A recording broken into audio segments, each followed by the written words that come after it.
자, 첫 번째 내용이죠. 학교사회복지 실천 모델의 변천사. 간단하게 좀 여러분한테 설명해 드릴 거예요. 마치 스토리처럼 쭉 연결해서 설명할 건데요. 그러면서 아, 이런 식으로 변화가 되는구나 라는 것들을 이해할 수 있었으면 좋겠습니다. 자, 첫 번째예요. 자, 이제 학교사회복지는 시대에 따라서 또는 사회적인 또는 문화적인 환경에 따라서 이 모델들이 계속해서 변화되어져요. 한 모델로 계속 가는 것은 사실은 죽은 거나 다름없다는 생각이 들어요. 아무튼 학교 현장이나 실천 현장에서 요구되어지는 부분에 따라서 우리 사회복지사의 역할이나 또는 직무가 변화되어진 것처럼 우리가 실천하는 모델들도 이렇게 문화와 요구와 환경에 따라서 점차적으로 변화되어지고 있다라고 볼 수 있겠죠. 그래서 각 모델은 학생들이 어떤 직면하고 있는 문제, 맞죠? 학생들이 직면하고 있는 문제의 성격, 맞죠? 또 이거에 따라서 어떤 목적이라든지 또는 기술이라든지 이런 활동들, 이런 것들이 각각 다르기 때문에 그거에 따른 변화들이 이루어졌다라고 볼 수 있겠죠. 자, 그럼 그 변천사들을 한번 볼 거예요. 자, 첫 번째, 알더슨이라고 하는 사람이 이제 모델을 크게 4가지로 나누었고요.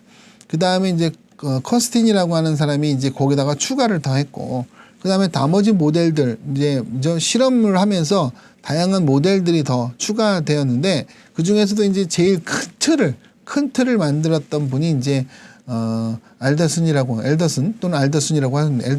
사람인데 이 사람이 뭐냐면 주로 이제 네 가지 중요한 모델들을 설명했어요. 네 가지 모델을 얘기했는데 첫 번째부터 이제 설명을 들어갈 건데 첫 번째 보죠. 자, 초기에는요. 학교에 이제 들어가게 돼요. 예를 들면 학교에는 교사들이 이렇게 있는데 여기에서 아이들이 여러 가지 문제들이 발생이 되어지니까 이 교사들로서는 문제 해결하기 어렵잖아요. 그러니까 이제 여기에 이제 사회복지사들이 들어가게 될 경우에 그들에게 가장 요구하는 건 뭐겠어요, 처음에는. 그러니까 뭐냐면 주로 이제 그 아이들이 어떤 심리적인 문제 또는 가정의 문제 이런 실제로 눈에 보이는 이런 문제들을 문제 해결에 초점을 둘 수밖에 없잖아요. 그래서 문제 해결에 초점을 두기 때문에 학교사회복지사가 처음에 들어가면 주로 상담을 하거나 또는 치료 이런 거에다가 집중을 하게 되는 거죠. 그러다 보니까 이걸 뭐라고 하냐면 전통적 임상 모델이라 그러는 거예요. 그러니까 초기 학교에 들어가게 되면 주로 상담해주고 치료해주기를 원하는 경우가 많아서 주로 학교사회복지사들이 이렇게 상담하고 치료해주고 그래서 실질적으로 눈에 보이는 치료들을 많이 해주기 때문에 효과들을 그리고 전문성을 인정받을 수 있는 분들이 있었죠.